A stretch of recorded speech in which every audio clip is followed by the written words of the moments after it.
If any of these worries are holding you back from CAT prep, then I'll tell you 3 points which should help you out. And I do feel that the third one is the most important. If you're new here, welcome. I'm Sanjana from MockCat, where you get directly mentored and coached by 99.9 plus percentilers. And this video is part of a new Mythbusters series where I talk about some of the common fears that people have or some of the common things that we keep hearing. And I'll tell you the actual truth. And if it is something which is genuinely making CAT prep difficult, then I'll help you to address it. So this is the second video in the series. If you want to check out more, we'll have the entire playlist linked for you in the description and the first pinned comment. And now let's talk about what you can do if you feel that you're going to be weak in quant. First off, remember that it's only one of three sections. So if you end up doing well in the other two sections, you can still get to a 99 percentile. Now I'm going to do something that's very embarrassing for me, and that is show you my CAT 2023 scorecard. And it was an exam which just didn't go well for me for personal health reasons. But if you take a look at my scores, you can see that even though my DLR and quant scores are pretty horrific, my verbal score is something which helped me to get to a 99 percentile. Now, for me, of course, that's the important part because I coach for verbal, right? So I better have a good score there no matter what. But this is something which you can do as well, right? If you are not strong in any one section, be it quant or whatever, you can use the other two section scores to boost your overall score. Now, at this point, if you're thinking that, hey, I can't get 99.9 plus in one section, you don't need to. You need to do well in two sections. I was not well, and I had two sections that went badly for me. Quant, for example, I'd done about 8 questions, and I think I made 3 or 4 silly mistakes. What you can do is, let's say you're getting a score that's similar to mine, you need to get a little over 60 marks to get the 99th percentile because 76 marks was enough for the 99th percentile in CAT 2023. So how do you get 60 marks? Now you can make it 30 in the other two sections or 45 15 or whatever, right? Depending on your strengths and how that section is. Just remember that these scores that I'm telling you are for CAT 23. Every year you'll have a different score that's required for 99 percentile, of course. So you'll have to sort of tweak it accordingly in your mock plan. But that brings me to a very important point, which is the second one.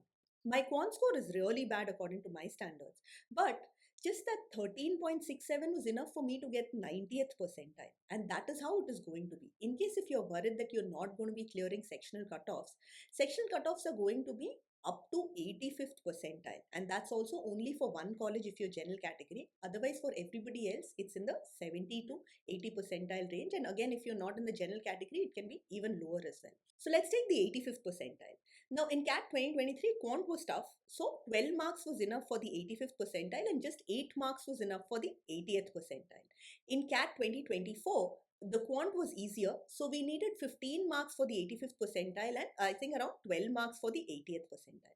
What this means is, if you are getting anywhere from 3 to 5 questions correct out of 22 questions in 40 minutes, that's enough for you to clear the sectional cutoffs, and provided you have a good score in the other two sections, you can still get a 99 percentile or higher.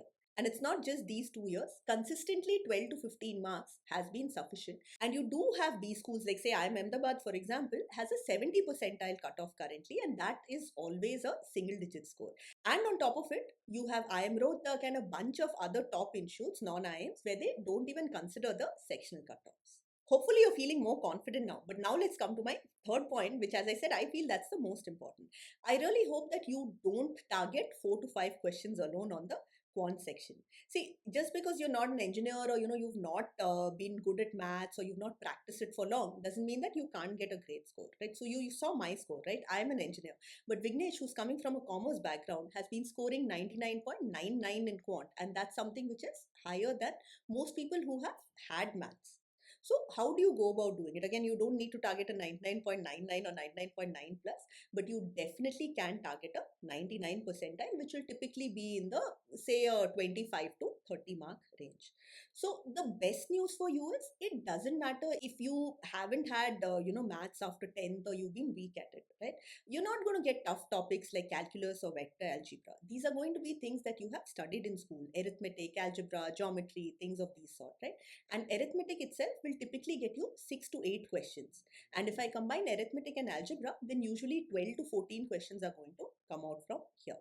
In fact, even students who have done well in maths in school might not do as well in the quant section, because the CAT exam is very different from school exams, right? The questions are going to be more conceptual, more logical.